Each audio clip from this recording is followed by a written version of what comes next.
Good evening, everyone. My name is Ellie Weisenberg. I'm the Manager of Public Programs and Residencies here at the Pecanico Center. It's my pleasure to welcome all of you tonight to this very special production of Othello, presented by Anywhere Theater Company. The Pecanico Center rests in Lenape-Hoking, unceded land of the native Lenape people. We honor the Lenape, past, present, and future, in gratitude and appreciation for their stewardship of this land for generations. One of Shakespeare's most powerful tragedies, Othello delves into themes that are as relevant today as they were in Shakespeare's time: love, jealousy, betrayal, and the destructive force of insecurity. As you watch these unforgettable characters, you'll witness the complexity of human emotion and the consequences of our choices.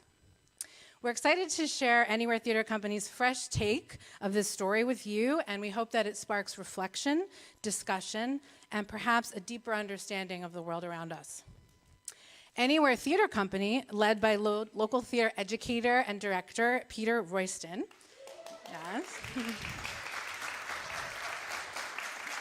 The company's been in residence with us all of this week and rehearsing for this evening, and they graciously opened the theater here for local Sleepy Hollow High School and middle school students who attended fresh and interactive and fun open rehearsals of Othello. And Peter and his team facilitated a talk back afterwards that further explored the themes around this powerful play. Following the performance, we hope you'll stay seated and we'll have a Q&A with the cast and the creative team. And then afterwards, please join us in the gathering space for a reception. There will be one 10-minute intermission tonight. And also, please note that as with all of Shakespeare's tragedies, Othello does contain scenes of violence. If for any reason you feel you need to leave, you're more than welcome to step out at any time. Thank you so much for being here and enjoy the show.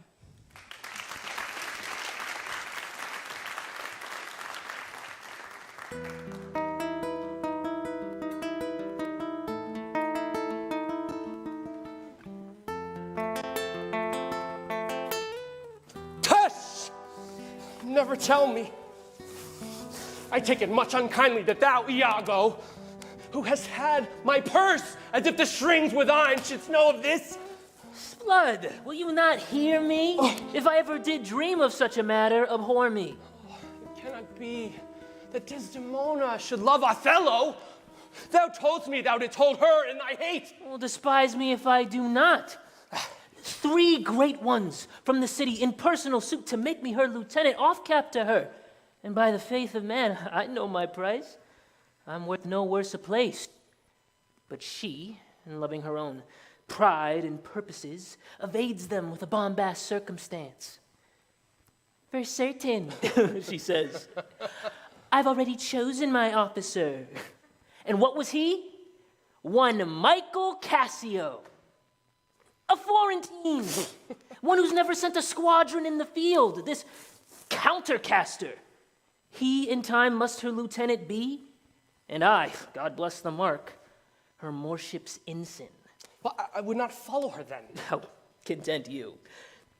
I follow her to serve my turn upon her. We cannot all be masters, and not all masters can be truly followed. In following her, I follow but myself. I am not what I am. Go to call up her father, rouse him, poison his delights, plague him with flies, so that his joy may be joy, but throw some changes of vexation on it that it may lose its color. What ho? Brabantio. What ho, Brabantio! Thieves, thieves! Awake the snoring citizens with the bell! Thieves, thieves!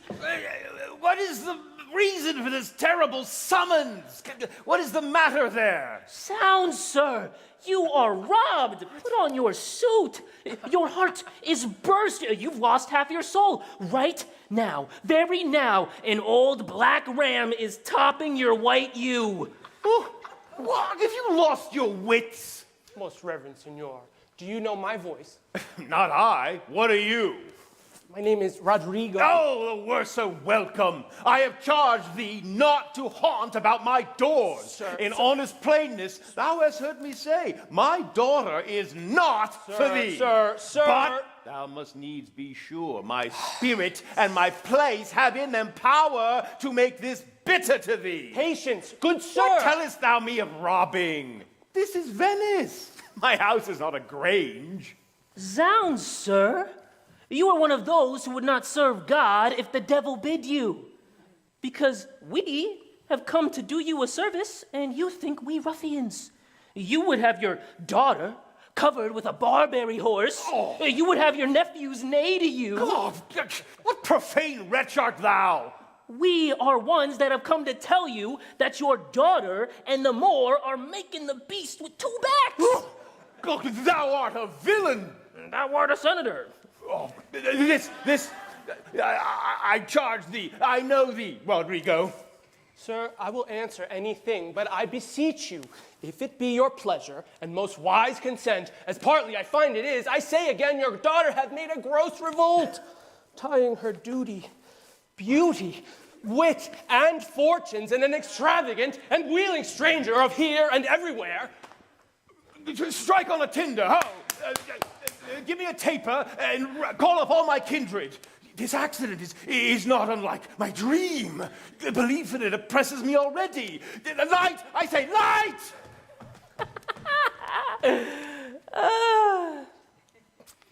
I must leave you. It is not wholesome or meet to my place to be produced, for if I stay, I shall against the Moor. Lead to the Sagittary the raised search, and there I will be with her. It is too true and evil. Gone she is. And what's to come of my despised time is not but bitterness. Oh, she deceives me past thought. What says she to you? Get me a taper. Raise all my kindred. Are they married, think you? Truly, I think they are. Oh, heaven! How got she out? Thou treason of the blood. There, call up my brother. Oh, would you had had her. Oh, one way, someone another. Do you know where we may apprehend her and the Moor? I think I can discover her, if you please to go get good guard and go along with me. Pray, lead on. At every house I'll call. I may command at most. Get weapons, ho, and call up special officers of night. On, good Rodrigo, I'll deserve your pains. I pray you, General, are you fast married? Be advised that the Magnifico is much beloved. He has a voice potential in his effect that's double that of the Duke's. He will divorce you, or put upon what restraints and grievances the law and all of his might to enforce it on will give him cable. Oh, let him do his spite. My services, which I have done the Signory, shall outtongue his complaints. For know, Iago, but that I do love the gentle Desdemona. I shall not my free, unhoused condition put into circumscription for the sea's worth. Oh, but look, what lights come yond? That is the Ray's father and his friends. You had best go in. Oh, not I must be found. My parts, my title, and my perfect soul shall manifest me rightly. Is it they? By Janus, I think no. Aha, the servant of the Duke and my lieutenant. The goodness of the night be upon you. What is the news? The Duke does greet you, General, and he requires your haste post-haste appearance even on the instant. Oh, what is the matter, think you? Something from Cyprus, as I may divine. It is a business of some heat. The galleys have sent forth 12 sequent messengers this very night at another's heels, and many of the consuls raised and met are at the Duke's already. You've been hotly called for. Oh, 'tis well I am found by you. I shall but spend a word here in the house and go with you. Ensign, what makes she here? She has boarded a land carrack, and if it prove a lawful prize, she's made forever. I do not understand. She's married. To who? Married to the... will you come, General? Have with you. Here comes another troop to seek for you. Oh, that is the Ray's father and his friends. Be advised, General, he comes to bad intent. Hala, stand there. It is the Moor. Down with her, thief! Rodrigo? Come, sir, I'm for you.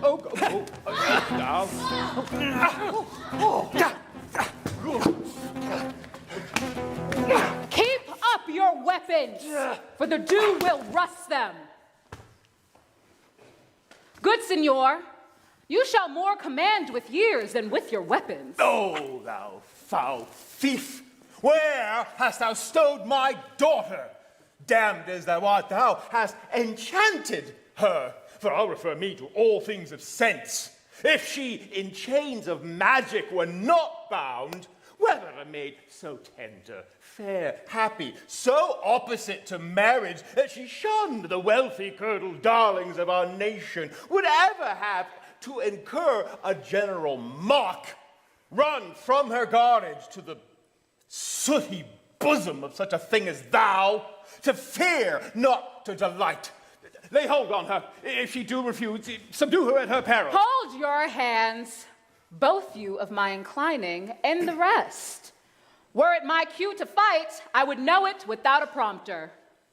Where will you that I go to answer this your charge? To prison. And what if I do obey? How will the Duke therewith be satisfied, whose messengers are here about my side? 'Tis true, most worthy Signor. The Duke's in council, and I'm sure your noble presence is sent for. How? The Duke in council? At this time of night? Bring her away. Mine's not an idle cause. The Duke himself, or any of my brothers in state, cannot help but feel this wrong as 'twere their own. For if these actions may have passion free, bond slaves and pagans shall our statesmen be. Come, go!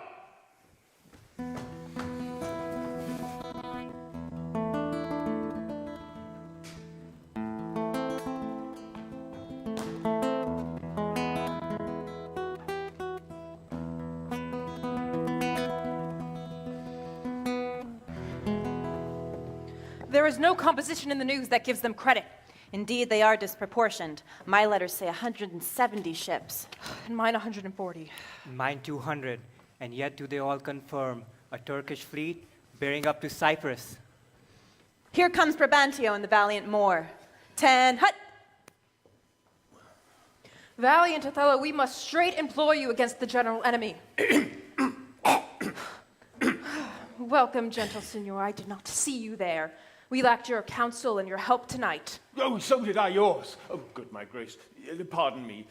Neither my place nor I ought have heard of business hath risen me from my bed, nor doth the general care take hold of me, for my particular grief is of so floodgate and overbearing nature that it engulfs and swallows other sorrows, and it is still itself. Oh, why, what's the matter? My daughter! Oh, my daughter! Dead. Aye! Wait, to me, she is abused, stolen from me, corrupted. And there is the she, the Moor. What in your own part can you say to this? Nothing, but it is so.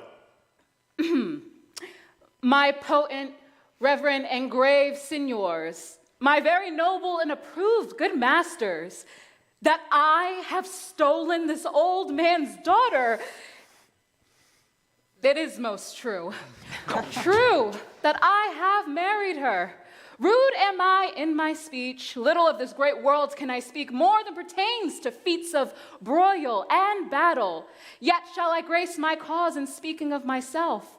But by your gracious ears, I shall around a varnished tale deliver of my whole course of love. What drugs, what charms, what conjuration and mighty magic I have won his daughter. But a maiden never bold, whose spirit is so still and quiet that her motion blushes at herself. To fall for what she fears to look on? But Othello, speak. Did you by indirect and forced counsel subdue and poison this young maid's affections? I do beseech you, send for the lady to the sagittary. Let her speak of me before her father. Fetch Desdemona hither. Ensign, conduct them. You best know the place. And till she comes, as truly as to heaven, I do confess the vices of my blood, and shall unfold to you how I did thrive in this fair lady's love, and she in mine. Say it, Othello. You, sir, loved me, oft invited me, still questioned me the story of my life. From year to year, the battles, sieges, and fortunes I have passed, I ran it through. Even from my early days, wherein I spake of most disastrous chances, of moving accident by flood and field, of hairbreadth schemes in the imminent deadly breach, of being taken by the insolent foe and sold into slavery, of my redemption thence, importance in my travels history. This to hear would Desdemona seriously incline. My story being done, she gave me for my pains a world of sighs. She swore in faith. 'Twas strange, 'twas passing strange, 'twas pitiful, 'twas wondrous pitiful. Upon this hint I spake. She loved me for the dangers I have passed.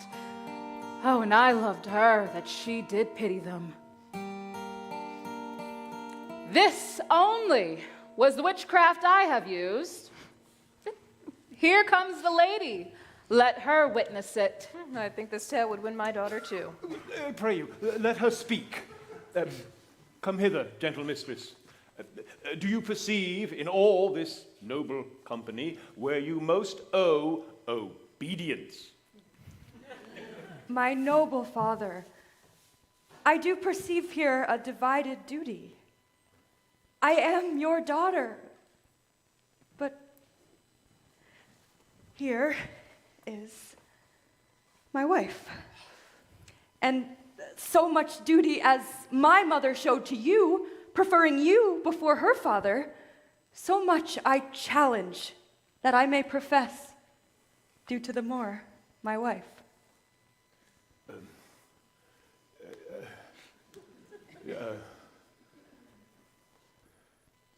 God be with you.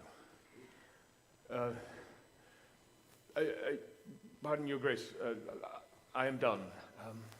On to the state affairs. Come hither, Moore.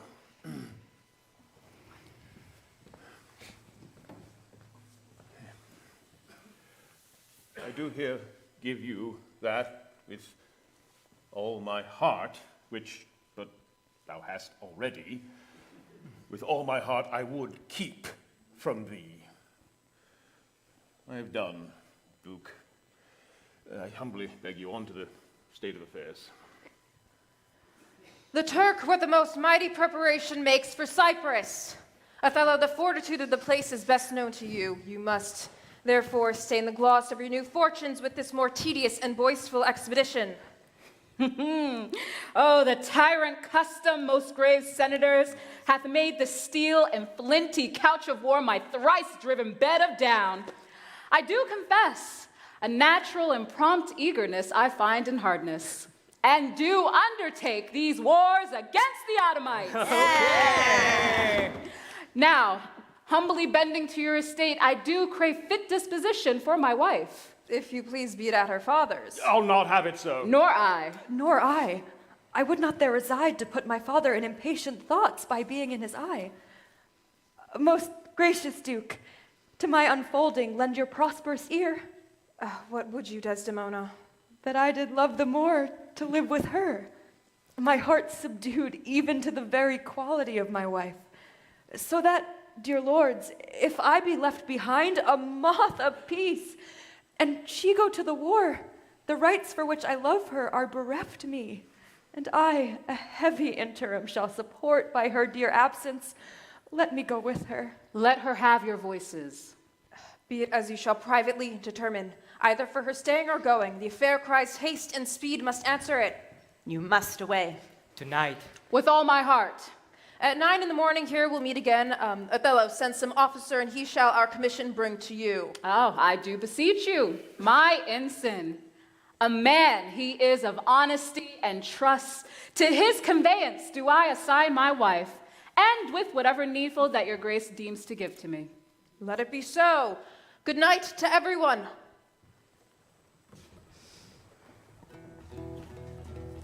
look to her more, if thou hast eyes to see. She has deceived her father, and made thee. My life upon her faith.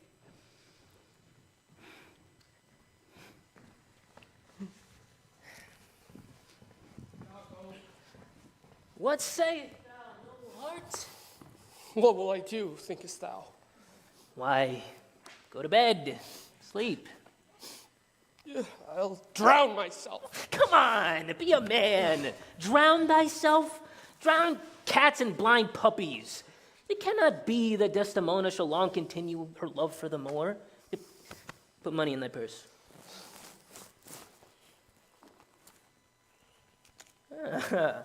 When she is sated with her body, she will find the error in her choice. She must have change. Therefore, put money in thy purse. And if thou wilt damn thyself, do it in a more delicate way than drowning. Wilt thou be fast to my hopes if I depend on the issue? Thou art sure of me. Now go, traverse, make money, and I hold thee often shall we tell again and again, I hate the Moor. There are many events in the womb of time that have yet to be delivered. Go, we'll have more of this hereafter. Where shall we meet in the morning? At my lodging. I'll be with thee betimes. And do you hear me, Rodrigo? What say you? No more of this drowning. Do you hear? I am changed. I'll go sell all my land. And thus I do make my fool my purse. I hate the Moor. And it is thought abroad that betwixt my sheets she has done my office. I know not if it be true, but for mere suspicion in that kind I shall do so as if for surety. She holds me well. The better shall my purposes work on her. The Moor is of a free and open nature. She thinks men honest that would seem to be so. How?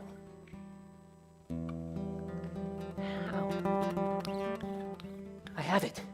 It is engendered. Hell and night must bring this monstrous birth to the world's light.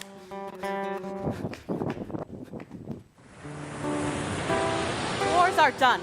The desperate tempest hath banged the Turks that their designment halts. A noble ship of Venice hath seen a most grievous wreck and sufferance on most part of their fleet. How is this true? The ship is here, put in from Venice. Michael Cassio, lieutenant to the warlike Moor Othello, has come on shore. The Moor herself at sea and in full commission for Cyprus. I'm glad on't. 'Tis a worthy governor. Thanks, you the valiant of this warlike isle that so approved the Moor. Oh, let the heavens grant her defense against the elements, for I have lost her on a dangerous sea. Is she well shipped? What noise? I pray you, sir, go forth and tell us the truth of who that is arrived. I shall. But, good lieutenant, is your governor wived? Most fortunately, she hath achieved a wife, one that paragons description and wild fame, one that excels the quirks of blazoning pens. How now? Who is put in? 'Tis one Iago, ensign to the general. Most favorable and happy speed, tempest themselves, howling winds and high seas do omit their mortal natures, as having a sense of beauty, letting go safely by the divine Desdemona. What is she? She that I spake of, our great captain's captain, left in the conduct of the bold Iago, whose footing now anticipates our very thoughts. Oh, behold, the riches of the ship have come upon the shore. Soldiers of Cyprus, lend her your knee. Hail to thee, O lady, and by the grace of heaven, before thee, behind thee, and on every hand, and wheel thee round. I thank you, valiant Cassio. What tidings can you tell me of the general? She has not yet arrived. Oh, but I fear. How lost you company? Our contentions of the seas and skies parted our fellowship. But hark! See for the news. A good ensign, you are welcome. Welcome, mistress.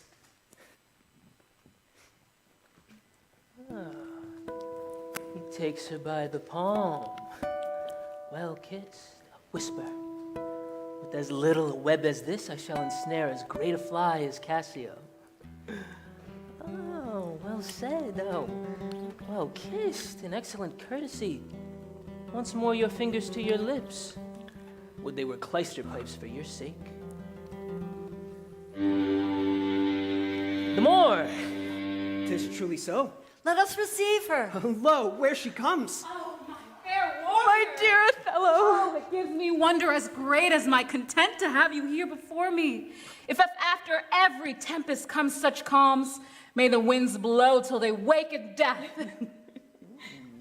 You are well tuned now, but I shall set down the pegs that make this music, as honest as I am.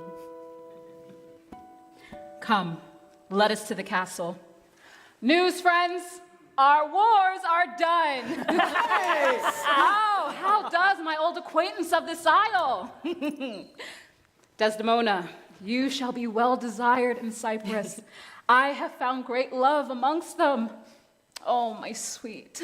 Oh, I prattle on and dote in mine own comforts. Come, Desdemona. Once more, well met in Cyprus. Yay!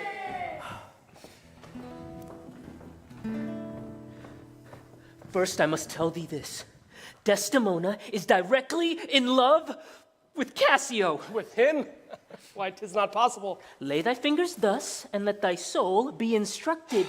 Mark with what violence did she first love the Moor, but for her bragging and telling her fantastical lies? But will she love her for prating? Her eyes must be fed. When the blood is dulled with this act of sport, it should again, to inflame it and initiate a fresh appetite, loveliness and favors, sympathy in years, manners, and beauties, all which the Moor is defective in. Her delicate tenderness will be abused, disrelish, and abhor the Moor. Very nature will instruct her in it and compel her to some second choice. Well, this granted, who stands so eminent in the degree of this fortune than Cassio does? I cannot believe that in her. She is full of the most blessed condition. If she had been blessed, she never would have loved the Moor. Blessed pudding. Didst thou not see her paddle with the hand of Cassio? Didst thou not mark that? I did, but that was just courtesy. Lechery! An obscure index to a prologue of lust and foul thoughts. They met so close with their lips that their breaths embraced each other. Villainous thoughts, Rodrigo! But be you ruled by me. Cassio knows you not, and I will not be far from you. Do you find some occasion to anger Cassio, either by speaking too loud or tainting his discipline? I will do this. You shall be satisfied. Farewell. Michael, look you to the guard tonight? Let's teach ourselves that honorable stop, not to outsport discretion. I will look to it. Come, Desdemona. The purchase is made. The fruits are to ensue. The profit's yet to come between me and you. Good night. Welcome, Iago. We must to the watch. Oh, not this hour, Lieutenant. 'Tis not yet 10 o'clock. Our general cast us this early for the love of her Desdemona, whom we should not therefore blame. She is not yet made wanton the night with her, and she is a sport for Jove. She is a most exquisite lady. And I'll warrant her, full of game. She is a most fresh and delicate creature. Aye, and what an eye she has. Methinks it sounds a parley of provocation. An inviting eye, and yet methinks right modest. Well, happiness to their sheets. Come, Lieutenant, I have a stoup of wine. Oh, not tonight, good Iago. I have very poor and unhappy brains for drinking. I could do well wish that courtesy invent some other custom of entertainment. Oh, but 1 cup, I'll drink for you. I've already had but 1 cup tonight already, which was craftily qualified to. I'm unfortunate in the infirmity and dare not task my weakness with any more. But this is a night of revels. I mean, the gallants demand it. Where are they? Oh, by the door. I pray you let them in. I'll do it, but it dislikes me. If I can just fasten one cup with that which he has drunk already, he shall be as full of quarrel and offense as my young mistress's dog. Look where she comes. Hey! Give me a rouse already. Good faith, the little one, not past the pint as I am a soldier. Yeah, some wine, boys. Yes. If it were now to die, 'twere now to be most happy. For I fear I hath her soul so absolute that not another comfort like to this succeeds an unknown fate. The heavens forbid, but that our loves and comforts should increase, even as our days do grow. Oh, amen to that, sweet powers. I cannot speak of this content. It is too much of a joy. It stops me here. And this. And this. The greatest discords be, else e'er our hearts shall make. To the health of our general. I'm for it, Lieutenant, and I'll do you justice. Well, there be gods above all. There be souls that must be saved, and there be souls that must not be saved. I think so, Lieutenant. Well, no offense to the general nor of anyone of quality, but I do hope to be saved. As do I, Lieutenant. Aye, but by your leave, not before mine. The lieutenant is to be saved before the ensign. Do not think, gentlemen, I'm drunk. This is my right hand, and this is my left. I am not drunk. To the platform, masters, come, let's set the watch. Do you see this person that has gone before? He is a soldier fit to stand by Caesar and give direction. But do see his vice. I fear the faith that Othello puts in him. But is he often thus? Evermore the prologue to his sleep. It were well the general were put in mind of it. Perhaps he sees it not. Whoa, Cassie! Whoa! What's the matter, Lieutenant? Florentine drunk! A knave teach me not Whoa! Florentine beat me. That's the point. Hey, Cassie! Nay, good Lieutenant, I pray you hold your hand. Let go of me, sir. I'll knock you over the Whoa! Come, you're drunk. Drop! Come on, we're trying mutiny! Mutiny! Mutiny! Hey! Gentlemen! Hey! Who rings my bell? Hey! Gentlemen, you'll be shamed forever! Is the matter here? Sounds I bleed to death. Why? How now, ho? From whence ariseth this? What is the matter, good masters? Good Iago? Thou lookest dead with grieving. Speak! Who began it? On thy love I charge thee. I don't know, friends all, but now, even now, knives out, tilting at one another's breasts in opposition bloody. How come you, Michael? You are thus forgot? I pray you pardon me. I cannot speak. I got some time. Now, by heaven, my blood begins my safer guide to rule. And passion, being my best judgment colleague, essays to lead the way. If I once stir, or do but raise this arm, the best of you shall sink in my rebuke. Iago, who began it? 'Tis doth say more or less than the truth. 'Tis is not a soldier. Touch me not so near. I'd rather have this tongue cut from my mouth than should it do offense to Michael Cassio. But I persuade myself to go on, should nothing wrong him. Thus it is, General. Montano and I, being in speech, then comes Othello, crying out for help, and Cassio following with determined gait to execute upon him. And General, this gentleman steps into Cassio to entreat his pause. But surely I believe that Cassio received from he that fled some strange indignity which patience could not pass. I know, Iago. Thy honesty and love doth mince the matter in making it light to Cassio. Cassio! I do love thee, but never more be an officer of mine. Oh, but if my gentle love be raised up. What's the matter? All's well, sweeting. Come away to bed. For your hurts, myself will be your surgeon. Lead her off. Come, Desdemona. 'Tis the soldier's life to have their balmy slumbers waked with strife.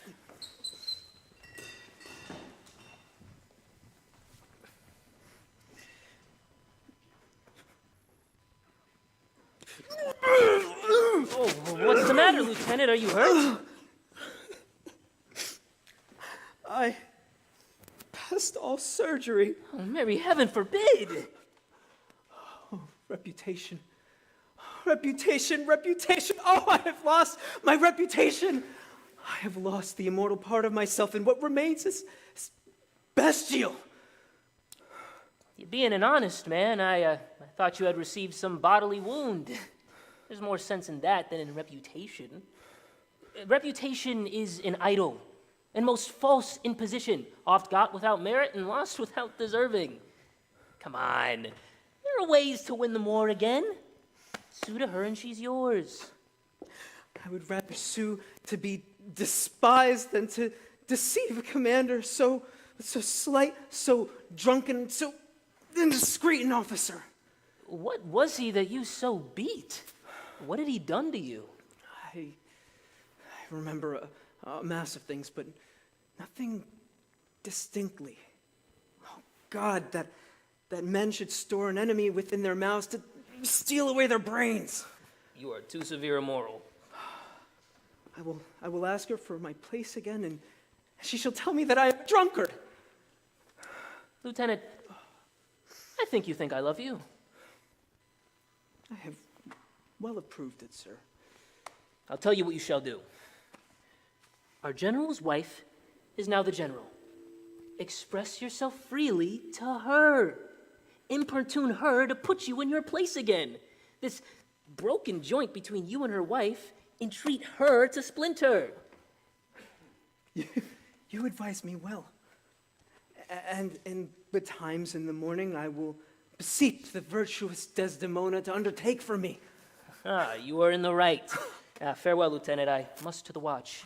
Good night, honest Iago.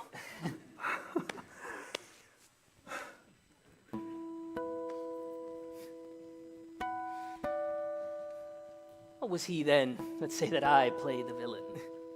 When this advice is free, I give an honest, probable to thinking, and indeed the course to win the Moor again. I mean, her soul is so enfettered with her love that she may make, unmake, and do what she lists.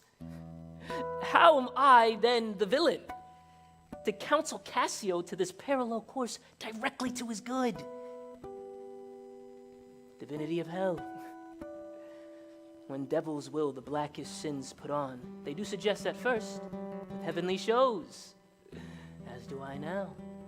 For while this fool plies for Desdemona to repair his fortunes, and she for him pleads strongly to the Moor, I shall pour this pestilence in her ear that repels her body's lust. And by how much she strives to do him good, she will undo his credit with the Moor. And so will I turn her virtue into pitch, and her goodness into the net that will enmesh them all. How now, Rodrigo? I have been tonight exceedingly well beaten. How I will return again to poor Venice. are they that have no patience? You know that wounds do not heal but by time. You know we work by wit and not witchcraft. Content thyself a while. Oh, by the mass, 'tis morning. Nay, go from here. We'll have more of this tomorrow. Nay, get thee gone. Two things are to be done. My wife is to move for Cassio to the mistress that thou set her on.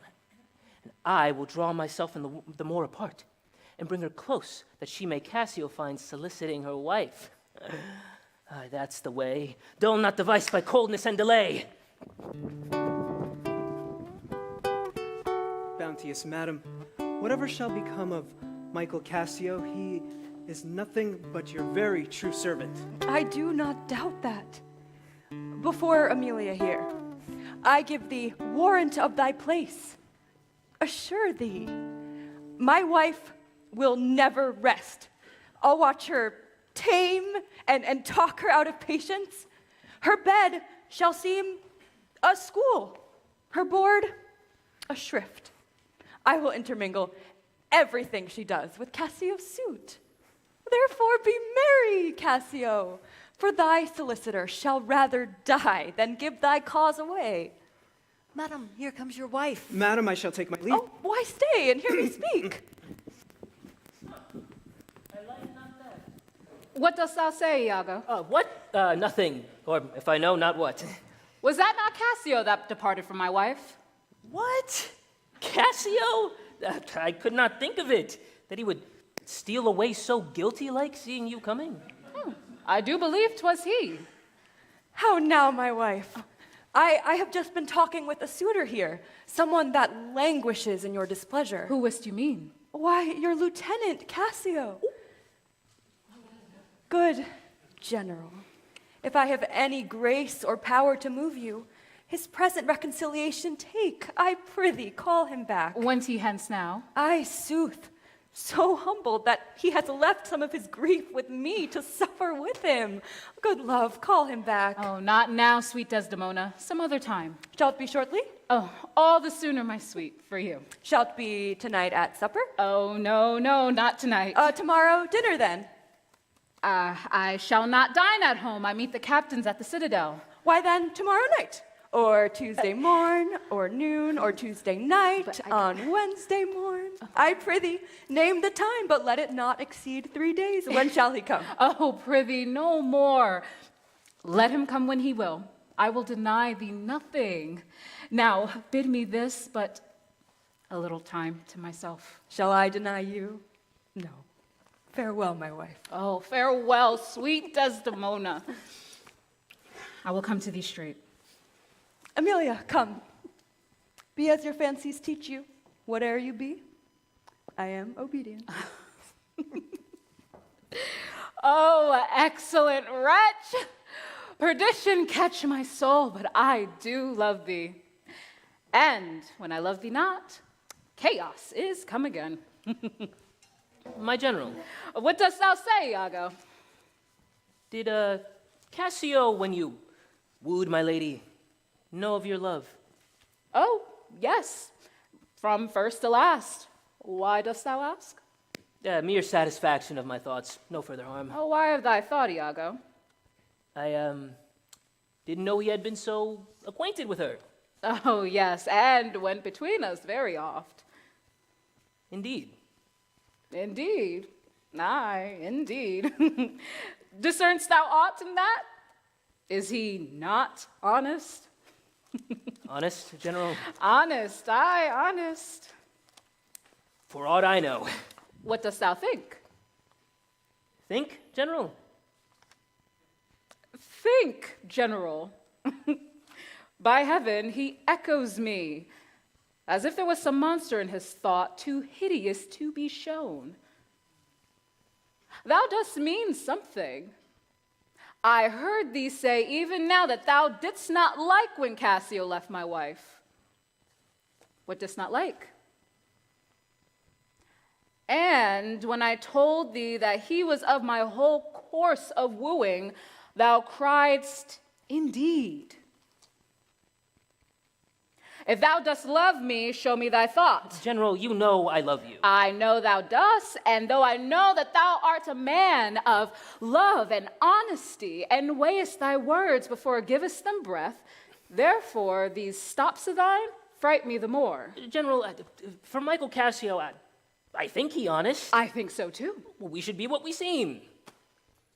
Certain, we should be what we seem. General, it were not for your quiet nor good, nor my honesty, manhood, and wisdom to let you know my thoughts. What do you mean? Good name in man and woman is the immediate jewel of their souls. He who steals my purse steals trash. 'Tis something, 'tis nothing, 'tis mine, 'tis his, and slave to thousands. But he who filches from me my good name robs me of that which does not enrich him and makes me poor indeed. Oh, by heaven, I'll know thy thoughts. You could not if my heart were in your hand, nor shall not whilst in my custody. No! Beware, General, of jealousy! It is the green-eyed monster that does mock the meat it feeds on. Why? Why is this? Thinkest I'd make a life of jealousy to steal still the changes of the moon with fresh suspicions? No, Iago, for she hath eyes and chose me. I'll see before I doubt, and when I doubt, prove. And I am glad of it. For now I shall have reason to show the love and duty I have for you with franker spirit. Therefore, as I am bound, receive it from me. I speak not yet of proof. Look to your wife, observe her well with Cassio. Wear your eyes thus, not jealous nor secure. I would not have your free and noble nature out of self-bounty be abused. Look to it. She did deceive her father marrying you. Look to her, Moor. If thou hast eyes to see, she did deceive her father and made thee. And so she did. Why go to then? One that's so young could give off such a seeming. To seal her father's eyes up close as oak? He thought it was witchcraft. But I am much to blame. I humbly do beseech your pardon for too much loving you. Fear not my government. I see this is a little dashed your spirits. Not a jot. Not a jot. In faith, I fear it has. I hope you will receive what is spoke comes from my love. But I see you're moved. I hope you will not strain my speech to grosser issue nor larger reach than to suspicion. I will not. I see you're moved. No, not much moved. I do but believe that Desdemona's honest. Aye, and long live she so, and long live you to think so. Farewell. Farewell. If thou dost see more, let me know more. Set on thy wife to observe. Leave me, Iago. Oh, yes. Lieutenant, I take my leave.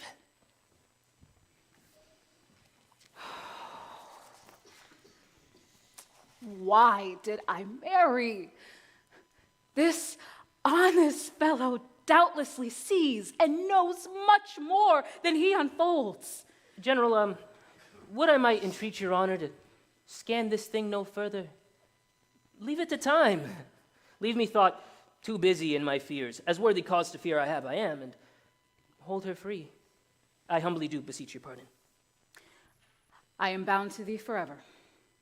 I once more take my leave.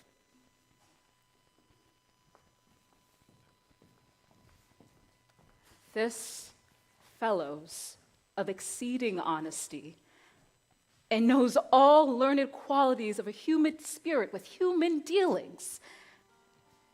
If I do prove her haggard, though her dresses were my dear heartstrings, I'd whistle her off and let her down the wind to prey at fortune. She's gone. I am abused, and my relief must be to loathe her. I'd rather be a toad and live upon the vapor of a dungeon than keep a corner of the thing that I love most for others' uses. Desdemona comes. If she be false, heaven mocks itself. I'll not believe it. How now, my wife? Your dinner and the generous islanders by you invited do attend your presence. I am to blame. Why do you speak so softly? Are you not well? I have a pain upon my forehead here. Oh, Faith, that's with watching. 'Twill away again. Let me but bind it hard, and within an hour it will be well. Your napkin is too little. Let it alone. Come, I'll go with you. Well, I am very sorry that you are not well.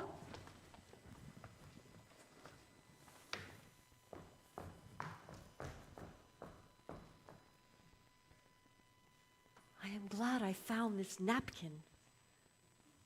It was her first remembrance from the moor. My wayward husband hath 100 times wooed me to steal it. But she so loves this token, for she conjured her to ever keep it, that she reserves it evermore about her, to kiss and to talk to. I'll have the work taken out and give it to Iago. What he will do with it, heaven knows, not I. I nothing but to please his fantasy. How now? What do you do here alone? Do not you chide. I have a thing for you. A thing for me? It is a common thing. Huh? To have a foolish wife. Oh, is that all? What would you give me then for that same handkerchief? What handkerchief? What handkerchief? Why, that the Moor first gave Desdemona, that which you so often bid me steal. I stole it from her. No, faith, she let it drop by negligence. And I, being here and to the advantage, took it up. Good wench, give it me. What will you do with it, that which you have been so earnest to have me filch it? Why? What's it to you? If it not be for some purpose of import, give it to me again, poor lady. She'll run mad when she shall lack it. I have use for it. Go. Leave me. I will in Cassio's lodging lose this napkin and have him find it. Trifles light as air to the jealous, confirmations strong as proofs of holier writ. This might do something. The Moor already changes with my poison. Oh, look where she comes. How now, General? Oh, Thou hast set me on the rack. How now, General? What sense had I of her stolen hours of lust? I saw it not, thought it not, it harmed not me. I saw not Cassio's kisses on her lips.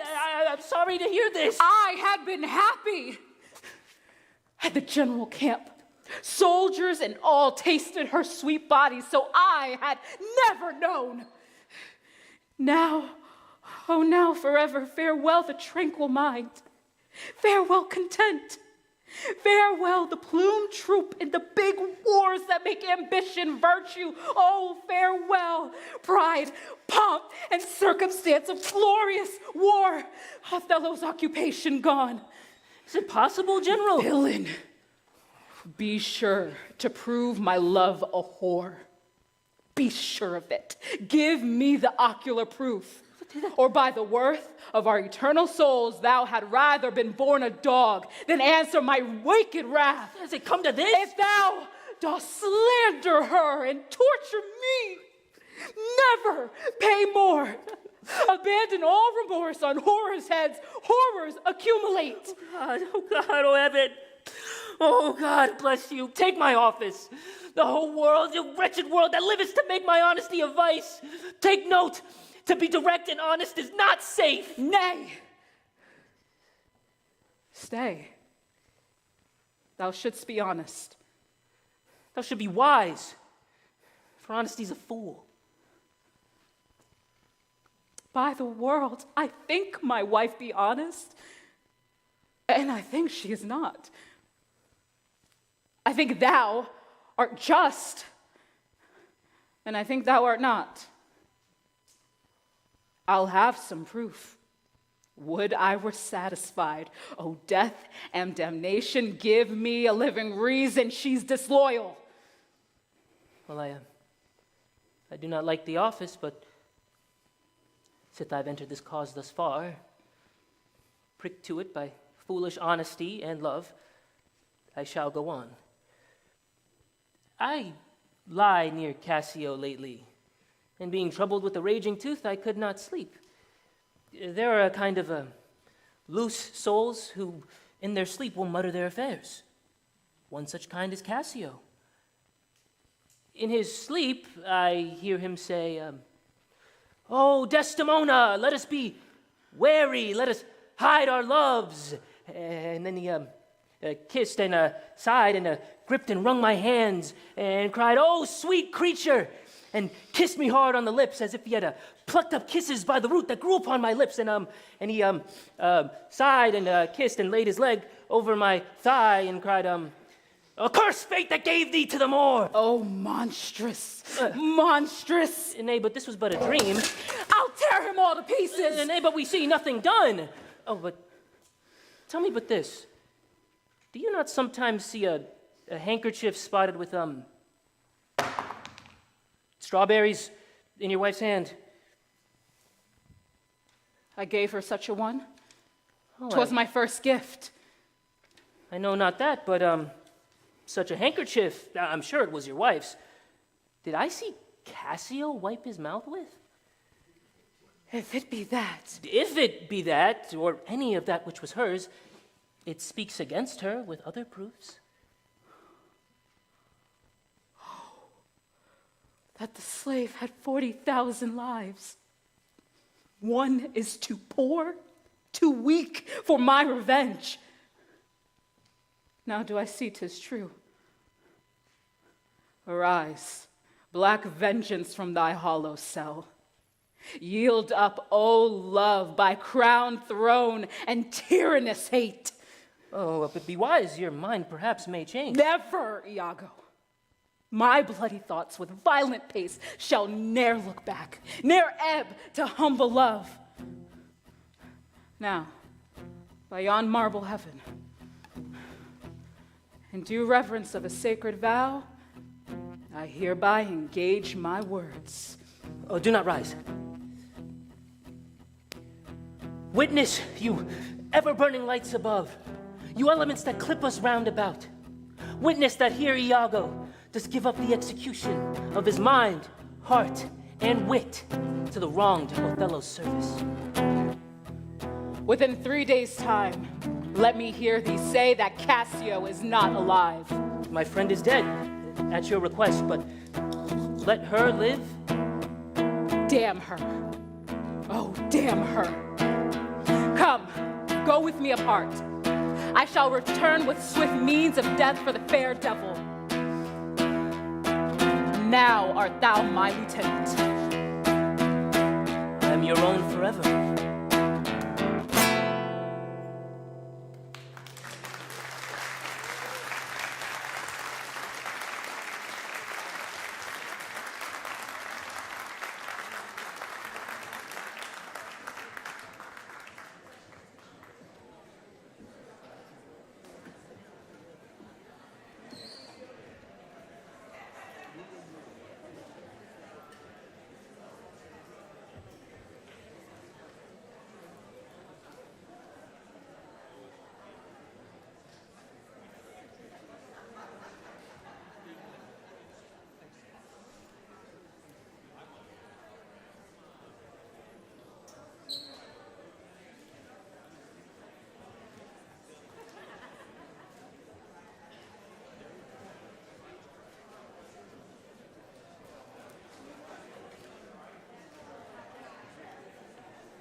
I lose that handkerchief, Amelia?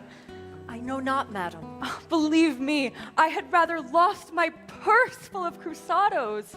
And but my noble Moor is true of mind and made of no such baseness as jealous creatures are. It were enough to put her to ill thinking. Is she not jealous? Who? She? I think the sun where she was born drew all such humors from her. Look where she comes. I will not leave her now till Cassio be called to her. How is't with you, my wife? Well, my good lady. Oh, hardness to dissemble. How are you, Desdemona? Well, my general. Give me your hand. Come, come. Your promise. What promise, Chuck? I have sent to bid Cassio come to speak with you. Give me your handkerchief. Here, my wife. That which I gave you. I have it not about me. Not. No, indeed. That is a fault. That handkerchief did an Egyptian to my mother give. She was a charmer and could almost read the thoughts of people. She told her, while she kept it, 'twould make her amiable and subdue my father entirely to her love. But if she lost it, or made gift of it, my father's eye would hold her loathed, and his spirit would hunt after new fancies. She, dying, gave it me, and bid me when my fate would have me wive to give it her. I did so. Is't possible? Most veritably. Therefore, look to it well. Then would to God that I had never seen it. Ha! Wherefore? Why do you speak so startlingly and rash? It's gone? It's lost? Speak! Is it out of the way? Bless us. Say It you. is not lost, but what and if it were? Fetch it. Let me see it. Why, so I can, but I will not now. This is a trick to put me from my suit. Pray you, let Cassio be received Give again. me the handkerchief. Oh, My come, mind misgives. come. The handkerchief. I pray, talk me of Cassio. Away. Is not she jealous? I ne'er saw this before. Husbands, wives, partners, spouses, all. They are but stomachs, and we all but food. They eat us hungrily, and when they are full, they belch us. Look you, Cassio and my husband.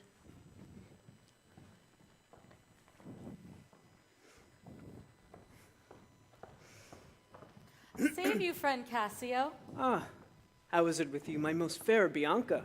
And I was going to your lodging, Cassio. What, keep a week away? 7 days and nights, oh, where are you reckoning? Pardon me, Bianca, I have this while with leaden thoughts been pressed, but I shall in a more continuate time strike up the score of absence. Oh, Cassio, whence came this? This is a token from a newer friend? Oh, has it come to this? Well, well. Now, throw your vile guesses in the devil's teeth from whence they came. You're jealous now. What, that this is from some mistress, some remembrance? No, in good troth, Bianca. Why, whose is it? I know not. I found it in my chamber. Take it, and leave me for this time. Leave you, wherefore? Well, not that I love you not. But that you do not love me. And I pray you bring me on the way a little, and say that I shall see you soon, at night. 'Tis but a bit away that I can lead you, for I attend here. But I shall see you soon. 'Tis very good.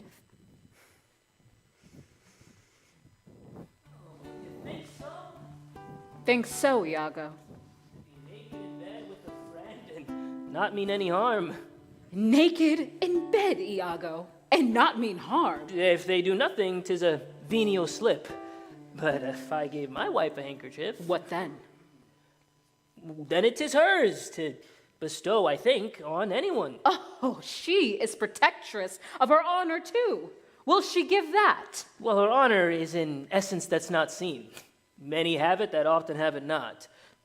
As for the handkerchief, Oh, I would gladly have forgot it. It comes over my mind as doth the raven over the infected house, boding to all. He had my handkerchief. what if I told you I heard him want to do you wrong? Or heard him say, What hath he said? faith, that he did. I know not what he did. What? Lie. With her? With her, on her, what you will. Lie with her? Lie on her? We say lie with her when they belie her. It's possible? Oh, confessions, handkerchief, confessions. Oh, nature would not invest itself in such shadowing passions without some instruction. It is not words that shake me thus. Noses, ears, lips, confess, handkerchief, confession. Is it possible? Confess, handkerchief, oh devil. Noses, ears, Work on, my medicine, work! And thus credulous fools are caught. Many chaste dames, but all guiltless, meet reproach. Oh, what ho, General! Oh, Othello! Oh, Lieutenant, our general has fallen into epilepsy. This is her second fit. She had one yesterday. We'll rub her about the temples. Oh, look, she stirs. Do withdraw yourself a while. She will recover straight. How are you, General? Have you hurt your head? Dost thou mock me? I? Mock you? No! While you were overcome with your grief, Cassio came hither. But I shifted him away and laid excellent excuse upon your ecstasy. Bade him anon return, and watch him tell a tale anew. Where, how oft, how long, and when he has and is to again cope with your wife. Do but mark his gesture. How do you do, Lieutenant? The worse are now that you give me the addition. Whose even kills me. Oh, fly Desdemona well. You are sure on't. But if this suit lie in Bianca's power, how quickly will you speed? Oh, alas, poor caitiff. Woo! I never knew a woman to love a man so. Alas, poor rogue. I think in faith she loves me. Well, I must leave her company. Look where she comes. What do you mean by this haunting of me? Let the devil and his dam haunt you. What did you mean by the same handkerchief you gave me even now? I was a fool to take it. There, give it to your hobby horse, wheresoever you had it. After her. Faith, I must. She'll rail in the streets else. How shall I murder him, Iago? Did you see how he laughed at his vice? Alas, poor rogue, I think in faith she loves me. And did you see the handkerchief? I let her rot and perish and be damned tonight, for she shall not live. No, my heart is turned to stone. I strike it and it hurts my hand. Nay, but that's not your way. Hang her! I do but say what she is. Oh, so delicate with her needle. An admirable musician. Oh, she will sing the savageness out of a bear, of so high plenteous wit and invention. She's the worse for all of this. Oh, nay, that's certain. But yet so gentle of a condition. Aye, too gentle. Oh, 1,000 times. Oh, but the pity of it. The pity of it, Iago, with mine officer. Who is that same? It's Lodovico, come from the Duke. Save you, worthy general.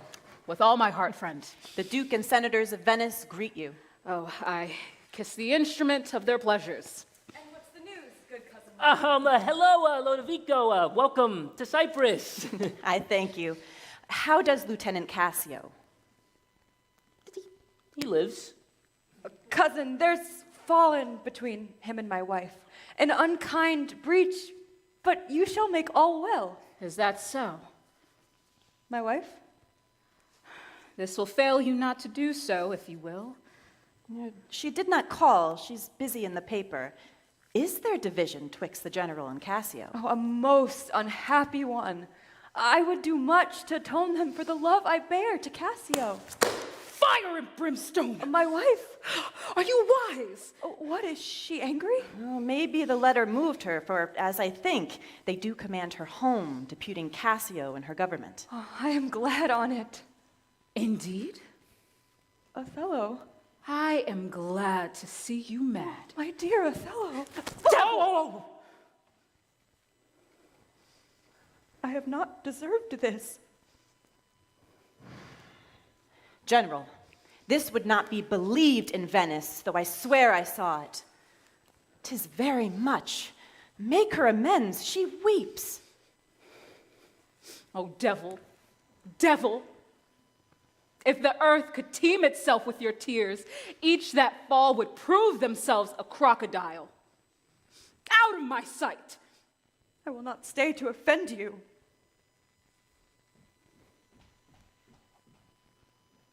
I do obey the mandate and will return to Venice. Cassio will take my place. Is this the noble Moor whom our full Senate call all in all sufficient? Is this the nature whom passion could not shake? She is much changed. Are her wits safe? She is as she is. Alas, alas, it is not honesty in me to speak what I have seen and known.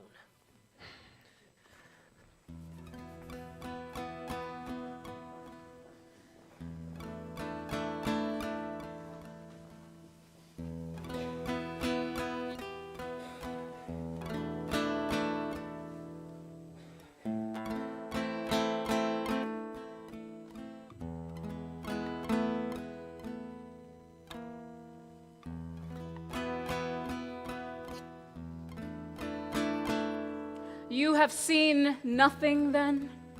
Nor ever heard, nor ever did suspect. Yet you have seen she and Cassio together. But then I saw no harm. And then I heard every syllable that breath made up between them. Oh, what? Did they never whisper? Never. Nor send you out of the way? Never, General. That is strange. I durst to wager, General, that she is honest. Lay down my soul at stake. If you think other, remove this thought. It doth abuse your bosom. If any wretch hath put this in your head, let heaven requite it with the serpent's curse. Bid her come hither. Go. A closet, lock and key of villainous secrets, and yet she'll kneel and pray. I've seen her do it. My love, what is your will? Pray, Chuck, come hither. What is your pleasure? Let me see your eyes. Why? What art thou?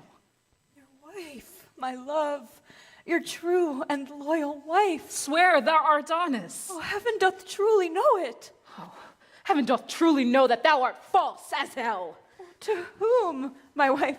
With whom? How am I false? Go, Desdemona, away, away, away! Alas, the heavy day. Why do you weep? Am I the motive for these tears, my wife? Oh, would heaven had tried me with such affliction. Had it rained down all shames and sores upon my bare head, steeped me to the very poverty of my lips, I would find some place in my soul a drop of patience. But there,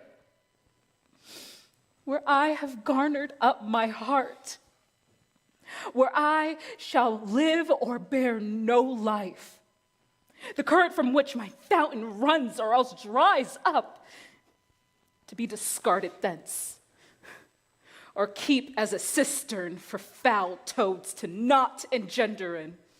I hope my loving wife esteems me honest.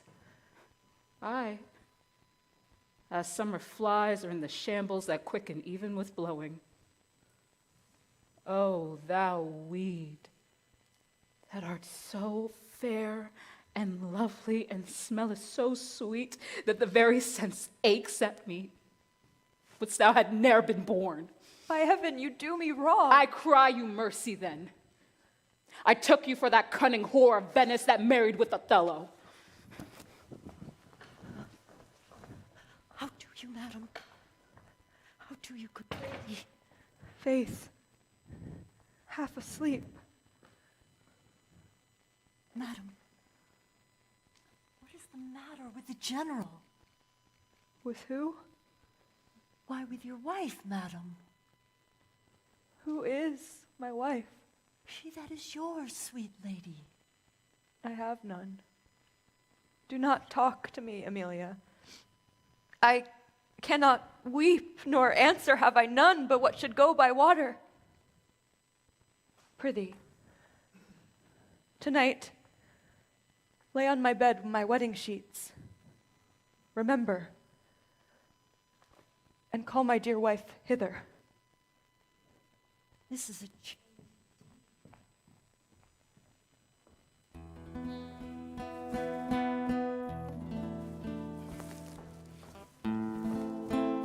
How now, Rodrigo? I do not find that thou dealest justly with me. What? On the contrary. Every day thou daffest me with some device. Iago, I will indeed no longer endure it. Will you not hear me, Rodrigo? Faith, I have heard too much. Your words and performances are no kin together. You charge me most unjustly. With naught but truth. I have wasted myself out of my means. Rodrigo, if thou hast that in thee, indeed, which I have greater reason to believe now than ever, I mean purpose, honesty, and valor, this night show it. I mean, if the next night following enjoy not Desdemona, take me from this world with treachery and divine engines for my life. Well, what is it? Is it within reason and compass? There is a special commission come from Venice to depute Cassio in Othello's place. Is that true? Aye. Why, then Othello and Desdemona return again to Venice. Well, no. She goes into Mauritania, taking with her the fair Desdemona, unless her abode be lingered here by some accident, in which none can be as determinate as the removing of Cassio. How do you mean removing of him? Why, by making him incapable of taking Othello's place. Knocking out his brains. This you would have me do? Aye, if you dare do yourself the profit and the right. I will hear further reason for this. Then you shall be satisfied.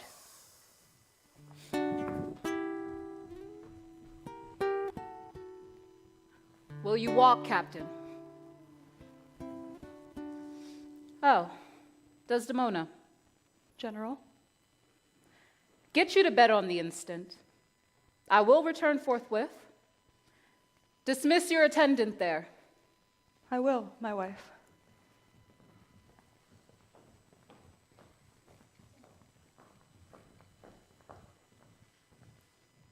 How goes it now? She looks gentler than she did.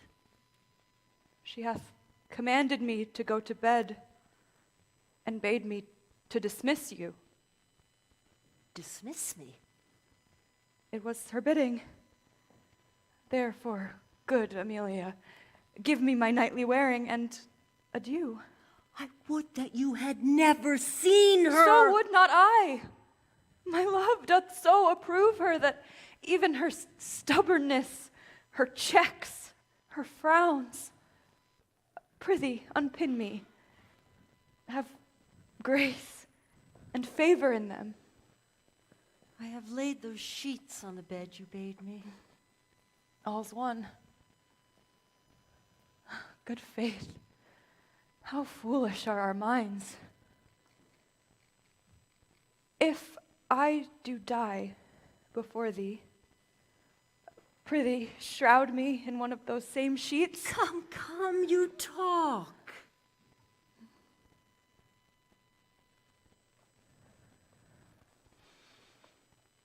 My mother had a maid called Barbara. She was in love, and he she loved proved mad and did forsake her. She had a song of willow.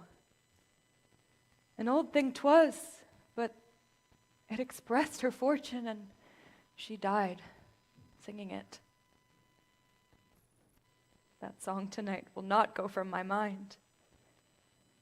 I have much to do but to hang my head all at one side and sing it like poor Barbara. Prithee, dispatch. Shall I go fetch your nightgown? No. Unpin me here.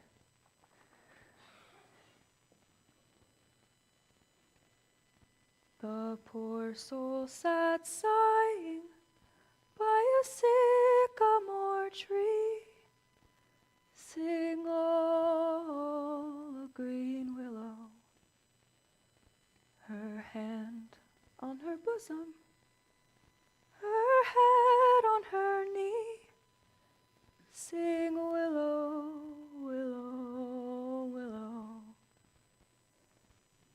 The fresh streams ran by her and murmured her moans. Sing willow, willow, willow. Her salt tears fell from her and softened the stones. Lay by these. Sing willow, willow, willow. Sing all a green willow must be my garland. Let nobody blame her, her scorn I approve. Nay, that's not next. Hark, who is that knocks? It is only the wind. I called my love false love, but what said he then? Sing willow, willow, willow. If I court more women, you'll couch with more men.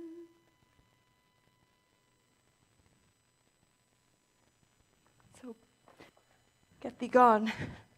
Good night. My eyes do itch.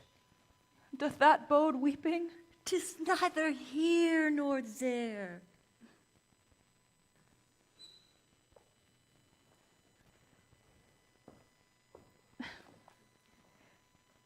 Wouldst thou do such a deed for all the world?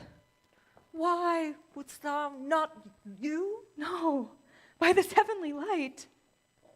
Well, I neither. In the light, but I might do as well in the dark. Wouldst thou do such a deed for all the world? The world's a great thing. It's a huge price for a small vice. In troth, I think thou wouldst not. Good night. Good night. Heaven me such uses send, not to pick bad from bad, but by bad mend.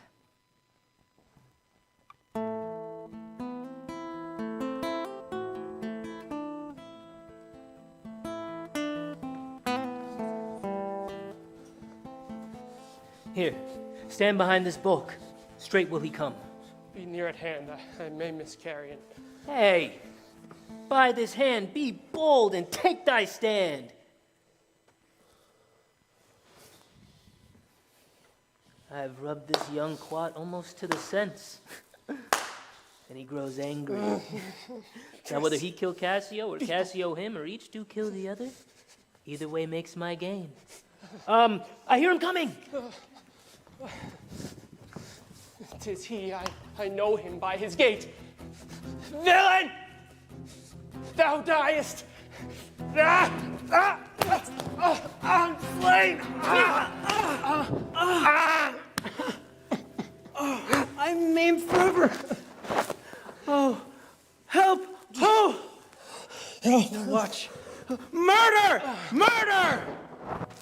This is a mischance. The cry is very direful. Oh, help! Hark! Oh, wretched villain! Oh, 2 or 3 groan. 'Tis heavy night. These may be counterfists. Let us think it unsafe to come into the cry without more help. Oh, nobody come, and I'll bleed to death. Hark! Here's one comes, with light and weapons. What noise is this that cries on murder? We do not know. Did you not hear a cry? Here! Here, for heaven's sakes, help me! Lieutenant? Well, Iago, oh, I am spoiled, undone by villains. Give me some help. oh, what villain's done this? Come give some help. I know not their whereabouts, but that they cannot make away. Oh, Lieutenant.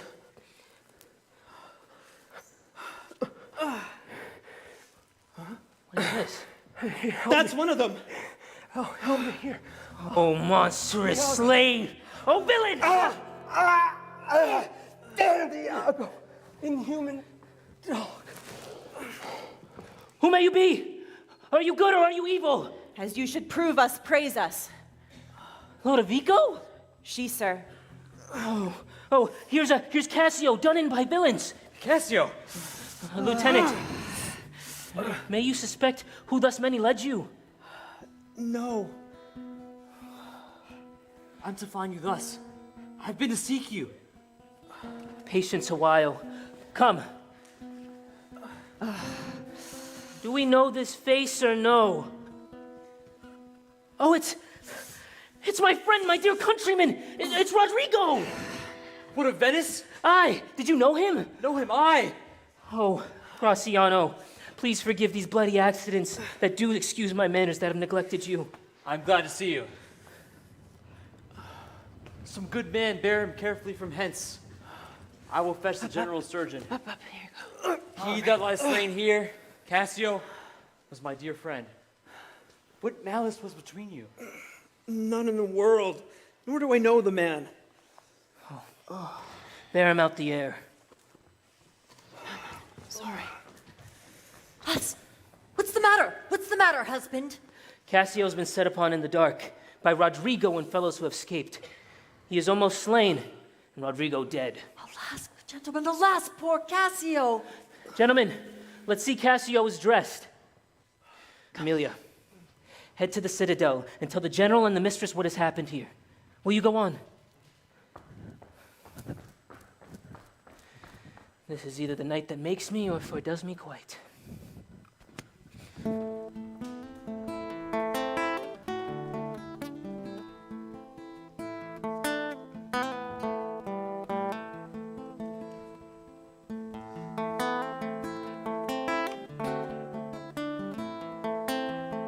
It is the cause. It is the cause. My soul. Let me not name it to you, chaste stars. It is the cause. Put out the light.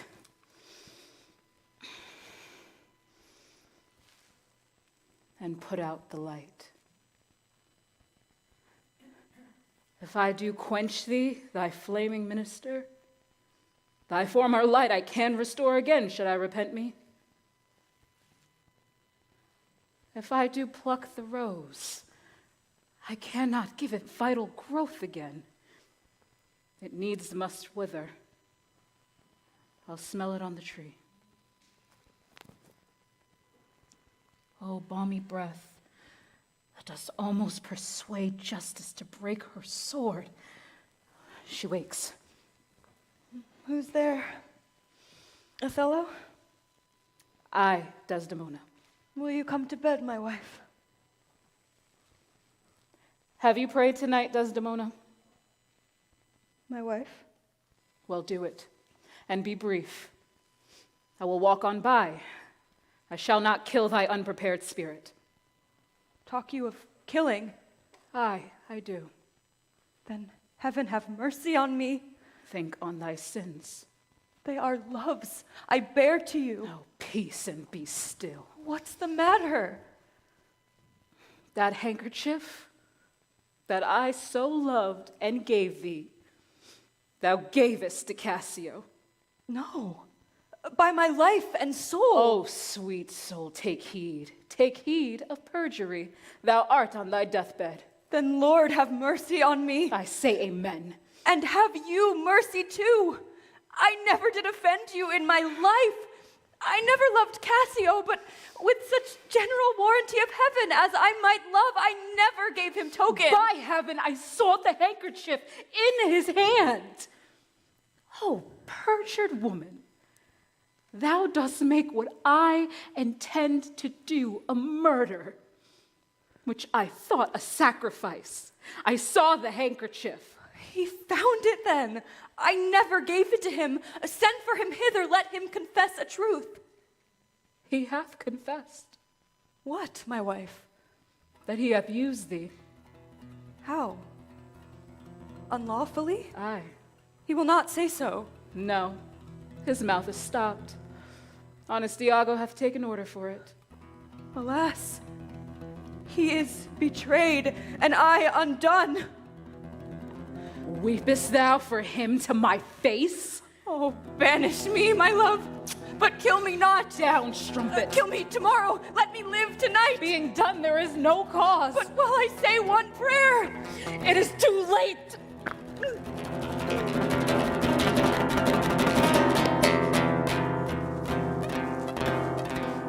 General! What ho, General! What noise is this? Oh, good my general, I would speak a word with you. Yes. Oh, it is Amelia. By and by. Oh, she's dead. Methinketh should now be a huge eclipse of sun and moon, and the affrighted globe should yawn at alteration. I do beseech you that I may speak with you. Oh, I have forgot thee. Come in, Amelia. What is the matter now? Oh, General, yonder's foul murders done. Cassio hath killed a young Venetian called Rodrigo. Rodrigo killed, and Cassio killed. No, Cassio is not killed. Cassio not killed? Oh, and then murder is out of tune, and revenge grows harsh. Who has done this deed? Help, help, oh! Oh, lady, speak again. 'Twas I that killed her. She was false as water. Thou art rash as fire to say that she was false. Oh, she was heavenly true. Oh, Cassio did top her. Ask thy husband else. My husband? Thy husband. That she was false to wedlock? I, with Cassio. My husband? I, 'twas he that told me first. Oh, madam, villainy hath made mocks with love. My husband say that she was false? He, woman, dost thou understand the word? My friend, thy husband, honest Iago. If he say so, may his pernicious soul rot half a grain a day. He lies to the heart. He was too fond of his most filthy bargain. I fear not for this. I fear not. Do thy worst. This deed of thine is no more worthy heaven than thou wast worthy her. Peace, you were best. Thou hast not half the power to do me harm as I have to be hurt. Oh, gall, oh, dolt, thou hast done a deed. I care not for thy sword. I will make thee known though I have lost 20 lives. Help, help, oh, help. The Moor hath killed my mistress. Murder, murder. Oh, Iago, have you come? You have done well that men must lay their murders on your neck. Disprove this villain if thou beest a man. She says thou'st told her that her wife was false. I know thou did not. Thou could not be such a villain. Speak, for my heart is full. I told her what I thought, and nothing more than what she found herself apt and true. But did you say that she was false? I did. You told a lie. An odious, damned lie. Upon my soul, a wicked lie. She falls with Cassio, did you say? With Cassio? I, with Cassio, go to charm your tongue. I will not charm my tongue. I am bound to speak. My mistress lies here murdered, and thy reports have set this murder on. Stare not, masters. It is true indeed. 'Tis a strange truth. Villainy! Villainy! Villainy! Are you mad? I charge you, get you home!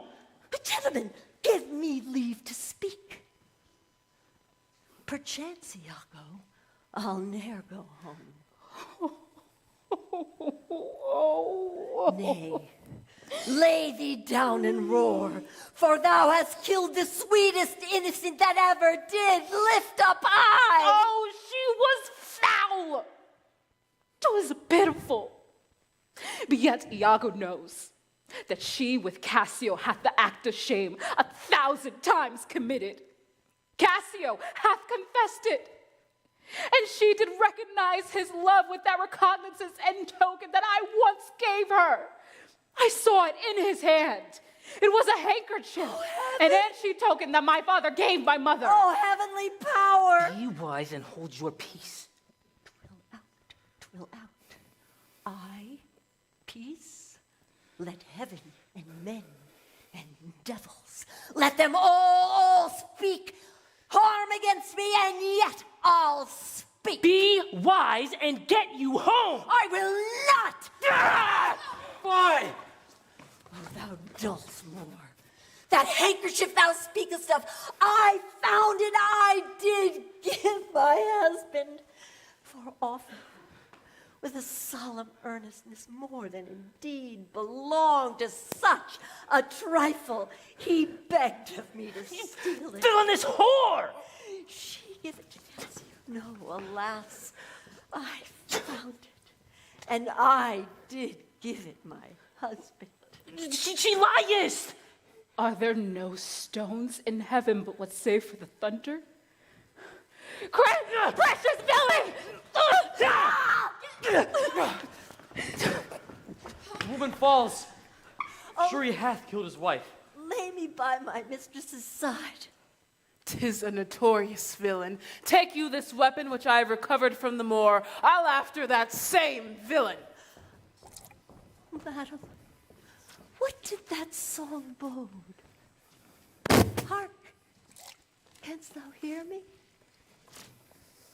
Willow, willow, willow. Oh, Moor, she loved thee, cruel Moor. So come my soul to bliss as I speak true. So speaking true, I die. I die.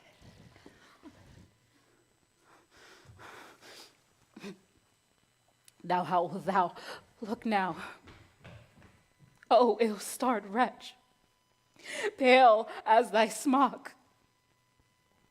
When we shall meet at Compt, the sight of thine shall hurl myself from heaven, and fiends will snatch at it. Cold, cold, my girl. Oh, cursed slave, whip me, ye devils, from this heavenly sight. Blow me about in winds, roast me, and sulfur steep me down in liquid gulfs of fire. Oh, Desdemona, Desdemona dead. Oh, Where is this rash and most unfortunate? 'Twas I. That was Othello. Where is that viper? Bring the villain forth.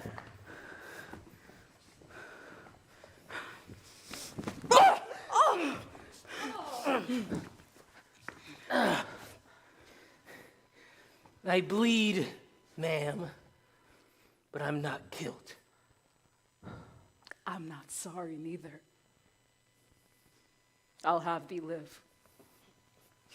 For in my sense 'tis happiness to die. Oh, thou Othello, thou wert once so good. What shall be said to thee? Why anything? An honorable murderer, if you will. For not I did in malice, but all in honor. This wretch hath part confessed his villainy. Did you and he consent in Cassio's death? I Dear General, I gave you no cause. I do believe it, and I beg your pardon. Will you, I pray, demand this demi-devil why he had thus enslaved my soul and body? Oh, demand me nothing. You know what you know. From henceforth I shall never speak word. How came you, Cassio, by that handkerchief I gave my wife? I found it in my chamber. Oh, fool, fool, fool. Your power and your command is taken off, and Cassio rules in Cyprus. For this slave, if there be any cunning cruelty that can torment him much and hold him long, it shall be his. You shall close prisoner rest, so that the nature of your fault be known to the Venetian state. Come, bring her away. Oh, soft you, a word. Before you go, I have done the state some service, and they know it. No more of that. I pray you, in your letters when these unlucky deeds relate, speak of me as I am. Never extenuate nor set down aught in malice, but speak of me of one that loved not wisely, but too well. Oh, bloody period.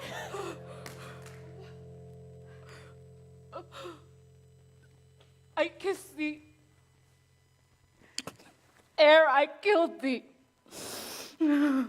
No more but this, killing myself to die upon a kiss. Oh, Spartan dog, look upon the tragic loading of this bed. This is thy work. Myself will straight abroad, and to the state this heavy act with heavy heart relate.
extraordinary Peter. So thanks to Ellie and everyone here for being so welcoming.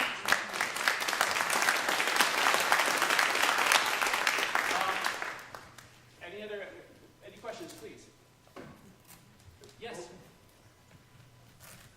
Why does Iago hate Othello?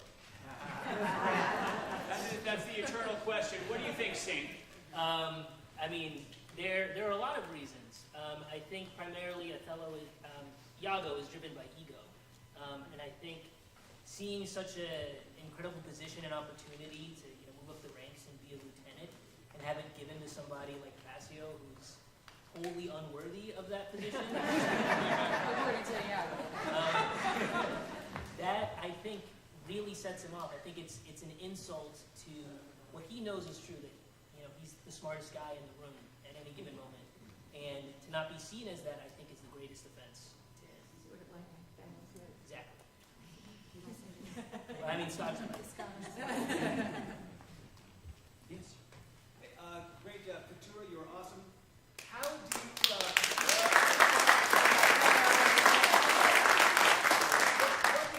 Othello is kind of like a very basic black and white character. He's sort of kind of simple in a way. What did you look for to bring him, her alive in this? Well, as corny as it may sound, I think what really every human wants is to be loved and to have love. So Othello, because he's like all she really knows is fighting and war and violence and hardness, just like darkness, So when she finally finds that in Desdemona, and she thinks that she has a true friendship in Iago, and to see anything like that threaten that in a way, I feel like for Othello, it really drives him mad, like the very point of insanity. So it's really taking like that basic thing of like, Othello is very, very much human. And something like that, if you see something that you've worked for and longed for so long, basically slipping out of your fingers, unfortunately for Othello, it was basically a life or death situation. Yeah, I mean, one thing that we really worked on, I really wanted this idea that, we usually, we're, as I said in the program, when we're in high school, we're kind of think about the tragic flaw when we read these tragedies. But for me, really, it is about opening up the human. Shakespeare takes the human here in his tragedies and opens it up in front of the audience so that you can see every aspect of what it means to be a human being.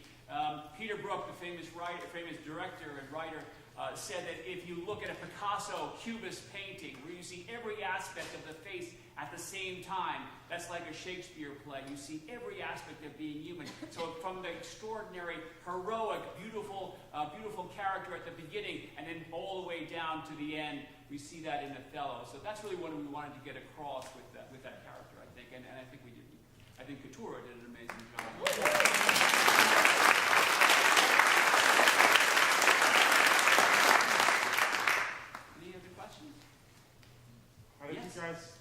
How did you guys remember all those lines?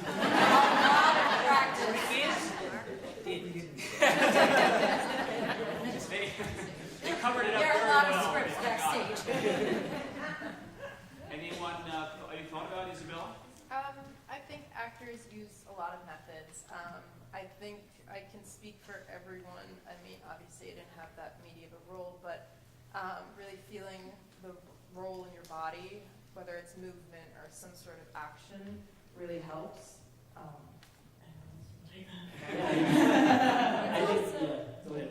I was going to say, it's also, this is my first Shakespeare play, and it's very difficult reading Shakespeare and trying to understand it because it's like a whole different language. And I feel like in any acting, whether it's Shakespeare or a musical or just a straight play, it's the emotion that's in the scene that helps you to remember what words come next. So that also helps a lot, along with the scripts backstage. There's that too. There's a lot of hard work. These folks really worked hard over the past really few months. We were here and so grateful to be here for this past week, but there was a lot of work before we came here as well. So, yes, I think it was, yeah. When Othello had the epileptic attack, her comments as she began to piece all the things through her mind, I've never seen where words just rang out with all the emotion of what you were feeling and how you were processing all this information that you were getting. It was just riveting.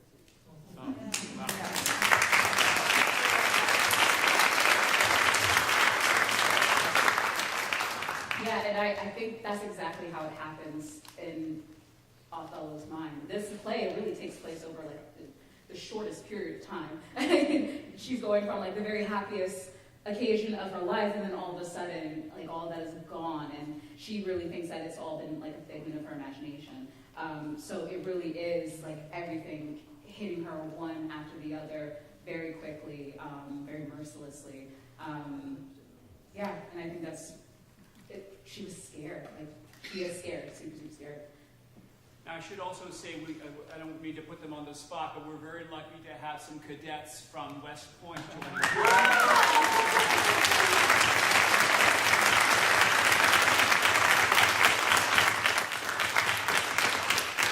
Some of their instructors. So I wonder if you have any ideas, maybe tell us how we went.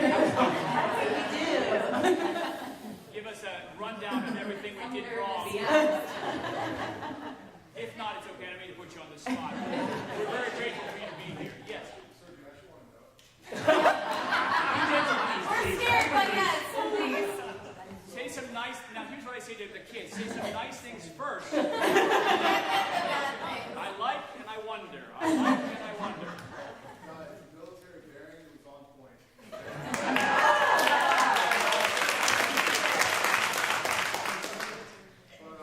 Honestly, you guys did great.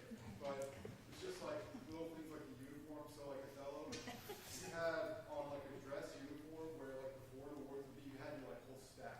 And then you fought for, did some crazy stuff for like the foreign army. Very good to know. No, that's actually true. So walking out parade dress. Okay,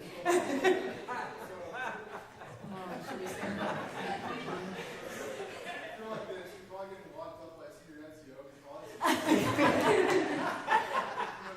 part of my French class is pretty deep shit. So, anytime you move, you gotta move back to the tension and move. Otherwise, yeah, you guys are good.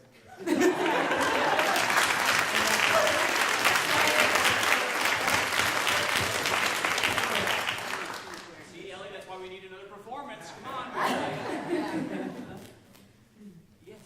I just had one question. If anyone, if y'all had thoughts about the process of being in rehearsal, but having people be there, and like how strange and odd and amazing was that? Or what was your thoughts on that? That process doesn't usually happen that way. We did have 3 rehearsals this week where students, middle school and high school students, came to join us. Anyone want to comment on that? Will? So we rehearsed at the Fit Inn, which is a gym, which is obviously a wonderful gym. But it's not the same as this amazing theater, and so it's very different once you get on stage here as opposed to next to dumbbells and stuff. Different feeling. So it was just wonderful, and we also rehearsed in Kanish's apartment, which was fun. But you know, it's very different from here, and it's a different feeling. So I just wanted to say, I don't even know where I'm It was a lot of fun and really intense. Everyone here has other jobs, right? Like this isn't Broadway where we're going to all focus on this for 8 weeks and really be intense about it, and that's our full-time job. Everyone else has different jobs, so this is it was awesome to see it all come together. Absolutely. And what about the idea of working with those students this week? Oh, it was so It was fun. great. It was. I'll actually say they had a lot of really good questions. I was so impressed with these kids. And they actually the questions that they had kind of actually made us think more about the process of what we're doing up here and how to portray some of those emotions a little bit more, and really, what's going on in each scene. So it was great having them here. I just have to point out, there was a teacher who had the most adorable question. She asked, sometimes we were missing lines and we needed to call for a line, and Peter would give us the line, and the teacher's question was, Peter, how do you know the entire script? Adorable. No, I'm reading it. Here's a question here. How did the middle school kids react to this play versus? They were actually more into it than anyone Yes. else. They loved that. They were so happy.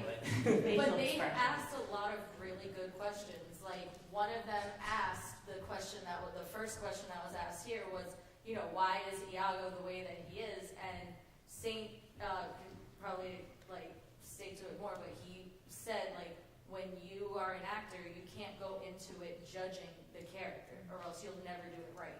You have to be able to find something to relate to, or at least understand where they're coming from.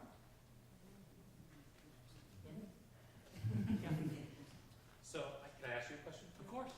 So, what was your thought process as you're reading Othello, thinking about the gender, switching the gender? Yeah. Was the language amenable to that, or did you feel you had to adjust the language in ways that were comfortable or uncomfortable for you? What really came is last year we were doing a new musical that we had created. Will and I wrote the script, and Emma wrote the music as a musical called Persephone that we did last year. And Persephone's going to rise again in 2025. And so Will, was walking around talking to different actors and said, well, what would you like to do for the future? And he talked to Keturah, and Keturah had done Othello in high school, but played Desdemona, but said, I'd love to do Othello. So Will and I were driving around, and I said, well, I wouldn't want to do it traditional. I would love to have Keturah, who's such an amazing actor, actually play Othello. And we set it in the modern army, where the idea of a woman as a leader is not as far-fetched as it was in Shakespeare's time. And so that's really where that came. Maybe Tori could talk a little bit about this, or other folks. We do have other women playing leaders, here. Brielle as Montano, and actually Isabella playing the Duke. I wonder if there's any thoughts that you had on the gender switch as we did in the show. Brielle, what do you think playing Montano? Put you on the spot there. I loved it. It was fun. I very much love the fighting scenes as well, and I'm always for a production that switches the gender.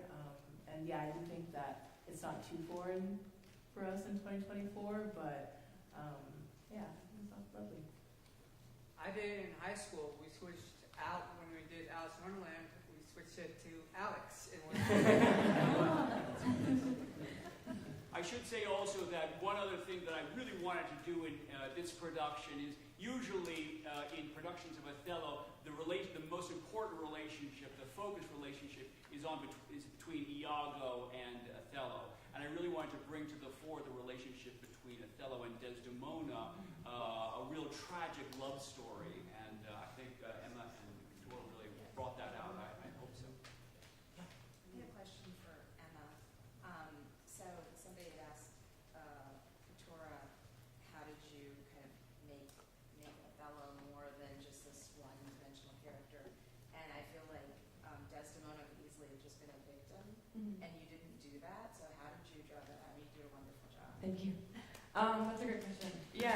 There's so much in the text about Desdemona, I feel like even more than she says herself.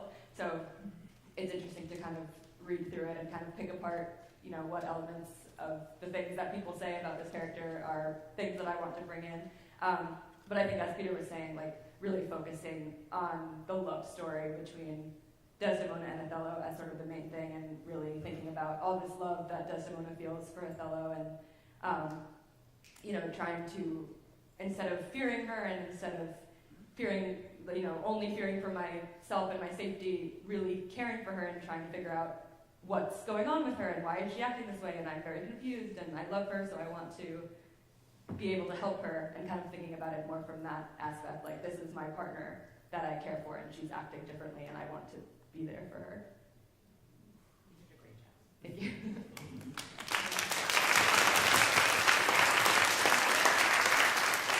We have time for one more question. I think it's fascinating. I've done the opera.